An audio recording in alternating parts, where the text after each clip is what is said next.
नमस्कार दोस्तों, स्वागत है आप सभी का एक बार फिर से भारत और पाकिस्तान के अंतर्राष्ट्रीय संबंधों के इस वीडियो सीरीज में। दोस्तों, इस सीरीज के सबसे पहले वीडियो में हमने भारत और पाकिस्तान की आइडियोलॉजी के बारे में डिस्कस किया था। समझने की कोशिश की थी कि ऐसे कौन कौन से मुख्य कारण हैं जिनकी वजह से भारत और पाकिस्तान के टुकड़े हुए और पाकिस्तान का जन्म हुआ। इस सीरीज के दूसरे वीडियो में हमने ये समझने की कोशिश की थी कि कैसे भारत की आजादी के बाद भारत के आयरन मैन कहे जाने वाले सरदार वल्लभ भाई पटेल ने पूरे भारत को संगठित किया। भारत में 500 से ज्यादा इंडिपेंडेंट प्रिंसली स्टेट्स को इंटीग्रेट कर आज के नए भारत का निर्माण किया। और इस सीरीज के लास्ट वीडियो में हमने ये समझा था कि कैसे भारत और पाकिस्तान के बीच कश्मीर के मुद्दे ने जन्म लिया। दोस्तों, अगर आपने ये तीनों वीडियोस नहीं देखे हैं तो मेरी आपसे ये दरख्वास्त है कि आप ये सारे के सारे वीडियोस क्रोनोलॉजिकल ऑर्डर में जरूर देखें। आपको बहुत कुछ जानने को मिलेगा। चैनल पर मैंने इंडो पाकिस्तान के नाम से एक प्लेलिस्ट क्रिएट की है, so do check it out. दोस्तों, उसी क्रोनोलॉजिकल ऑर्डर में आज हम इस सीरीज का चौथा वीडियो लेकर आए हैं। आज के इस वीडियो में हम भारत और पाकिस्तान के बीच दूसरे युद्ध की चर्चा करेंगे, जिसमें भारत के लगभग 2000 से ज्यादा जवानों ने पाकिस्तान की फौज से लड़ते लड़ते अपने प्राणों को देश पर न्यौछावर कर दिया। 23 दिनों तक चली भारत और पाकिस्तान के बीच इस जंग की असली वजह क्या है, आइए जानने की कोशिश करते हैं इस वीडियो में।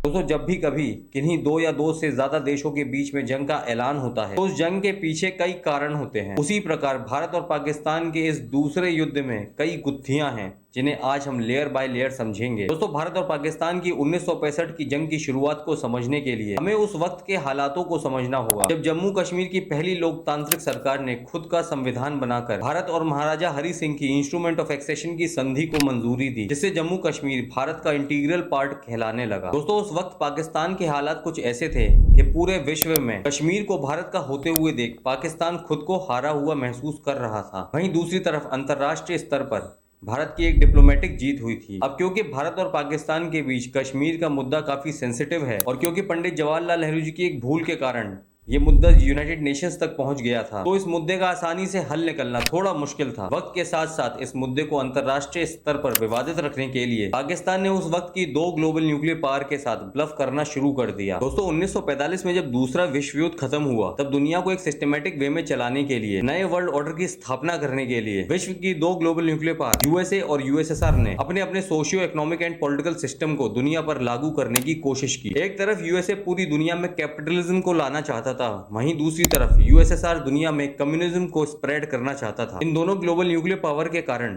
दुनिया के कई देश दो हिस्सों में बंट गए। जिन्होंने कैपिटलिज्म को अडॉप्ट किया उन्हें वेस्टर्न ब्लॉक कहा जाने लगा और जिन्होंने कम्युनिज्म को अडॉप्ट किया उन्हें ईस्टर्न ब्लॉक कहा जाने लगा। दोस्तों, यहाँ नोट करने वाली बात यह है कि इन दोनों ब्लॉक्स में वो कंट्रीज नहीं आती थी जो अंग्रेजों की गुलामी से आजाद हुई थी। ये वो कंट्रीज हुआ करती थी जो या तो इकोनॉमिकली बैकवर्ड थी या फिर अपने डेवलपिंग स्टेज पर थी, जिन्हें थर्ड वर्ल्ड कंट्रीज भी कहा जाता था। इस थर्ड वर्ल्ड कंट्रीज के ग्रुप में भारत, पाकिस्तान, इंडोनेशिया और अफ्रीकन कॉन्टिनेंट्स की कई कंट्रीज आती थी। अब क्योंकि इन थर्ड वर्ल्ड कंट्रीज में यूएस को कोई भी इंटरेस्ट नहीं था, तो यूएसएसआर ने इन कंट्रीज में कम्युनिज्म को स्प्रेड करना शुरू कर दिया। भारत के साथ साथ कई देश ये जानते थे कि इन दोनों ग्लोबल न्यूक्लियर पावर के बीच की लड़ाई में किसी एक का भी पक्ष लेने से उन्हीं देशों का नुकसान है, क्योंकि वो आर्थिक रूप से इतने पिछड़े हैं कि उनकी बात का कहीं पर भी कोई महत्व नहीं। तो समझदारी का परिचय देते हुए इन थर्ड वर्ल्ड कंट्रीज ने एक ग्रुप फॉर्म किया जिसका नाम था नॉन अलाइंड मूवमेंट। दोस्तों, इस नॉन अलाइंड मूवमेंट का कॉन्स्टिट्यूशन, इस मूवमेंट की नींव इसी प्रिंसिपल पर आधारित थी कि चाहे कुछ भी हो जाए, इस ग्रुप की कोई मेंबर कंट्री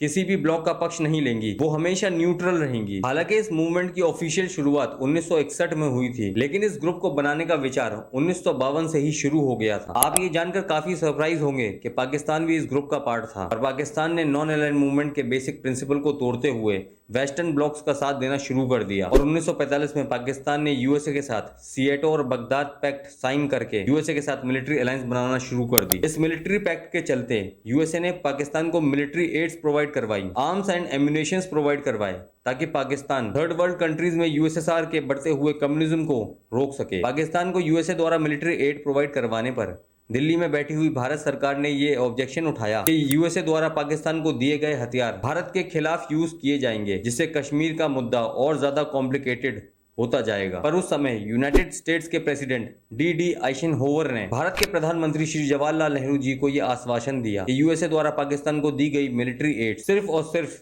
कम्युनिज्म को रोकने के लिए यूज की जाएगी। दोस्तों, पाकिस्तान की फॉरेन पॉलिसी का मेन थ्रस्ट बेसिकली भारत से नफरत और कश्मीर को हथियाने की मंशा को दर्शाता है। पाकिस्तान की फॉरेन पॉलिसी को समझाते हुए उस समय के Indian school of international studies के सेकंड डायरेक्टर मिस्टर MS राजन ने अपनी एक किताब में पाकिस्तान की फॉरेन पॉलिसी के बारे में ये लिखा कि उस वक्त जब दुनिया पर दो ग्लोबल न्यूक्लियर पावर के बीच की प्रतिस्पर्धा का इतना बड़ा संकट मंडरा रहा था, ऐसे हालातों में भी पाकिस्तान ये चाहता था कि कैसे भी करके इस कश्मीर के मुद्दे को उन दोनों ग्लोबल न्यूक्लियर पावर की प्रतिस्पर्धा का हिस्सा बना दिया जाए। अपने मंसूबों को पूरा करने के लिए और ज्यादा से ज्यादा देशों को कश्मीर के मुद्दे पर भारत के अगेंस्ट खड़ा करने के लिए पाकिस्तान इस हद तक गिर गया कि वो देशों के बीच में भेद करने लगा। मतलब आप समझ पा रहे हैं, पाकिस्तान दुनिया के देशों को ऐसे जज करता था कि अगर कोई देश पाकिस्तान के साथ नहीं तो वो उसके खिलाफ है। कम्युनिज्म को थर्ड वर्ल्ड कंट्रीज में रोकने के लिए जब पाकिस्तान ने वेस्टर्न ब्लॉक को ज्वाइन किया, तब पाकिस्तान ने अंतरराष्ट्रीय मंचों पर भारत के खिलाफ एक प्रोपेगेंडा फैलाना शुरू कर दिया। अगर कश्मीर का मुद्दा सॉल्व नहीं किया गया तो कम्युनिज्म साम्यवाद को थर्ड वर्ल्ड कंट्रीज में फैलने से कोई नहीं रोक सकता। 1958 के मार्च के महीने में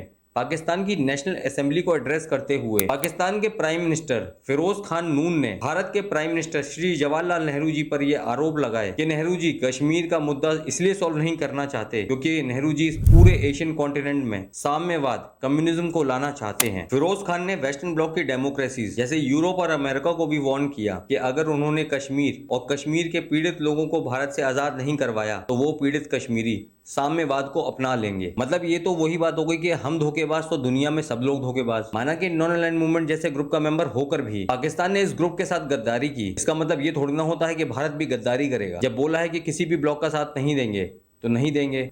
खैर, पाकिस्तान यहीं तक नहीं रुका। जब पाकिस्तान को यह रियलाइज हुआ कि अकेले वेस्टर्न ब्लॉक्स के नेशन कश्मीर के मुद्दे को सॉल्व नहीं कर सकते, तब 1960 में पाकिस्तान ने सोवियत यूनियन के साथ फ्रेंडली रिलेशनशिप बनाने की कोशिश की। जब सोवियत यूनियन ने भी कश्मीर के मुद्दे में कोई इंटरेस्ट नहीं दिखाया, तब आखिरकार पाकिस्तान का रुख चाइना की तरफ मुड़ने लगा। दोस्तों, पाकिस्तान ने चाइना की तरफ दोस्ती का हाथ बढ़ाने से पहले ये देखा कि चाइना ने भारत के हजारों किलोमीटर एरिया स्काई चेन पर कब्जा किया हुआ है। तो नेचुरली पाकिस्तान की चाइना के साथ दोस्ती इसीलिए हुई ताकि चाइना अंतरराष्ट्रीय मंचों पर पाकिस्तान के साथ खड़ा होकर कश्मीर के मुद्दे पर पाकिस्तान को सपोर्ट कर सके। दोस्तों, चाइना और पाकिस्तान की दोस्ती का नमूना हमें 1962 के इंडो चाइना वॉर में देखने को मिलता है। 1962 के इस इंडो चाइना वॉर में पाकिस्तान ने चाइना का पूरा समर्थन किया, लेकिन 1962 में जब यूएस और ब्रिटेन ने चाइना से लड़ने के लिए भारत को आर्म्स एंड एम्यूनिशंस ऑफर किए और सोवियत यूनियन ने भारत को मॉरल और मिलिट्री सपोर्ट प्रोवाइड किया, तब पाकिस्तान के फील्ड मार्शल आयुब खान ने यूएसए के प्रेसिडेंट कैनेडी और ब्रिटेन के प्राइम मिनिस्टर मैकमिलन को एक लेटर लिखा, जिसमें आयुब खान किसी खिसियानी बिल्ली की तरह कैनेडी और मैकमिलन से ये शिकायत करते हैं कि एशियन कॉन्टिनेंट पर जो भी क्रिटिकल सिचुएशन क्रिएट हुई है, इंडो चाइना वॉर हुआ है, वो सब जवाहरलाल नेहरू जी और उनके सपोर्टर्स की फॉरेन पॉलिसी का नतीजा है। आयुब खान ने भारत की फॉरेन पॉलिसी को क्रिटिसाइज करते हुए ये 3 तर्क दिए। पहला,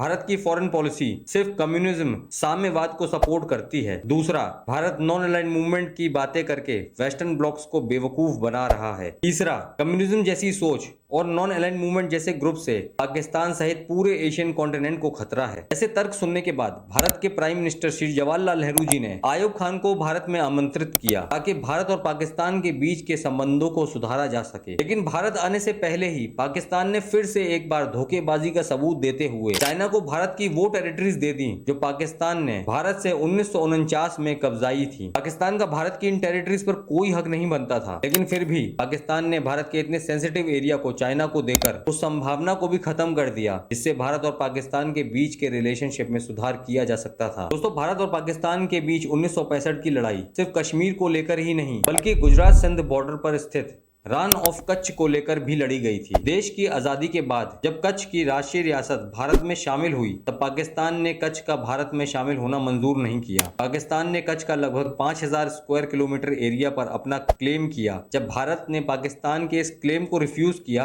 तब 3 अप्रैल 1965 को पाकिस्तान ने कच्छ में पोस्टेड भारतीय सेना पर हमला किया। दोस्तों, कच्छ की भूमि पर भारतीय सेना और पाकिस्तान आर्मी के बीच लगभग 2 महीने तक मुठभेड़ चलती रही एंड फाइनली जून के आखिरी सप्ताह में ब्रिटेन के प्राइम मिनिस्टर विल्सन ने इस युद्ध में हस्तक्षेप करके इस युद्ध पर पूर्ण विराम लगाया। दोस्तों, कच्छ के इस युद्ध में भारत अंतरराष्ट्रीय मंचों पर कहता रहा कि पाकिस्तान ने अमेरिका द्वारा दिए गए हथियारों का इस्तेमाल भारतीय सेना पर किया है, पर किसी ने भी भारत की बात नहीं सुनी। कश्मीर में दंगे की स्थिति पैदा करने के लिए पाकिस्तान ने शुरू किया ऑपरेशन जिब्राल्टर, जिसको एग्जीक्यूट करने के लिए पाकिस्तान ने लगभग 3 से 5000 पाकिस्तानियों को डिस्गाइज फॉर्म में कश्मीर भेजा ताकि वो पाकिस्तानी घुसपैठिए एक तरफ कश्मीर में दंगे की स्थिति पैदा कर सके और दूसरी ओर जब पाकिस्तान भारत पर फॉर्मल अटैक लॉन्च करे तब वो बहरूपीय पाकिस्तानी फौज की मदद कर सके। 1 सितंबर 1965 के दिन जब पाकिस्तान ने भारत पर अटैक किया तब भारतीय सेना ने भी पाकिस्तान को मुंह तोड़ जवाब देते हुए पाकिस्तानी सेना पर काउंटर अटैक किया। इस युद्ध में पाकिस्तान ने खुलेआम अमेरिका द्वारा दिए गए हथियारों का इस्तेमाल किया। पाकिस्तानी एयरफोर्स ने अमृतसर पर बॉम्बार्डिंग की, जिसके जवाब में भारतीय वायु सेना ने पाकिस्तानी जहाजों को मार गिराया और देखते ही देखते 5 सितंबर तक इंडियन आर्मी पाकिस्तानी फौज को खदेड़ते हुए लाहौर शहर तक पहुंच गई। दोस्तों, जब भारतीय फौज पाकिस्तान के लाहौर शहर तक पहुंच गई तब पाकिस्तान के फॉरेन मिनिस्टर जुल्फिकार अली भुट्टो को यह समझ आया कि विश्व में पाकिस्तान की साख बचाने का सिर्फ एक ही तरीका है, यूनाइटेड नेशंस का हस्तक्षेप। जुल्फिकार अली भुट्टो उस समय के UN general secretary youth Hunt के पास मदद की गुहार लगाते हुए पहुंचे। तब यूनाइटेड नेशन सिक्योरिटी काउंसिल ने अपने वीटो पावर का इस्तेमाल करते हुए भारत और पाकिस्तान के बीच इस युद्ध पर रोक लगाई और 23 सितंबर 1965 को कश्मीर में सीज फायर लाने की कोशिश की गई। दोस्तों, इस युद्ध के चलते काफी चीजें क्लियर हो गई थी। मसलन इस युद्ध में पाकिस्तान इस उम्मीद में था कि अमेरिका पाकिस्तान का साथ देगा, लेकिन पाकिस्तान की चाइना से बढ़ती हुई नजदीकियां